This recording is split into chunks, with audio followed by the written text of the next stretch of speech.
I think there's a growing consciousness in the United States about the issues that are facing Indigenous communities in general. Absolutely, and I think there's that self-discovery among many people in the United States that they have Native roots, and I think that's very exciting.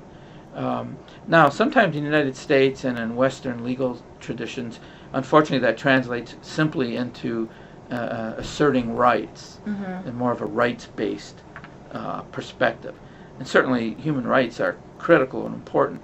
But what interests me more, and I think is a much higher level of understanding than just rights, is unity and the consultative process that Indigenous peoples had.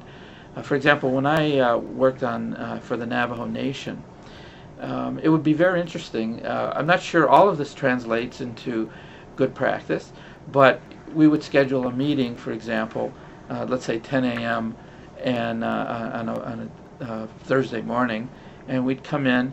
I'd be there on time, and there'd be one or two people there, and then one or two people would come later, and then one or two people would leave and then come back.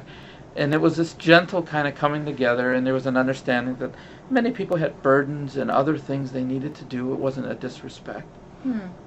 But once people were finally ready, everybody's ready to go, then we would start.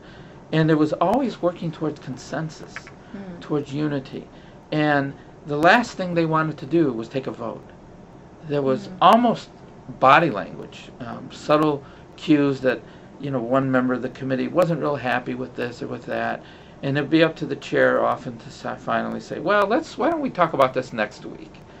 It was fascinating, and I think that some of that is useful.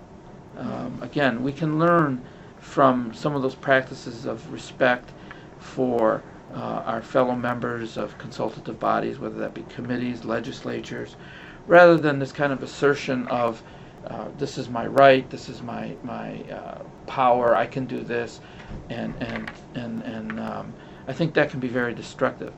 Now, I don't think we should go to either extreme, don't get me wrong, but I do think that balance that is missing in our legal system.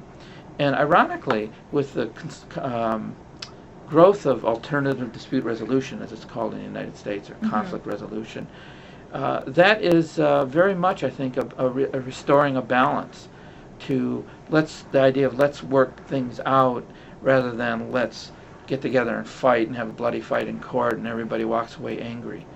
So I think there's a real connection there between indigenous ways of resolving problems and the changes in our legal system. Well, maybe this is a good place to close our interview for now, and I want to thank you for your time and your insight and wish you all the best in your work, and we look forward to coming back again next year and seeing where we are and what we've learned. Thank you, Julian. Thank you to the Baha'i International community.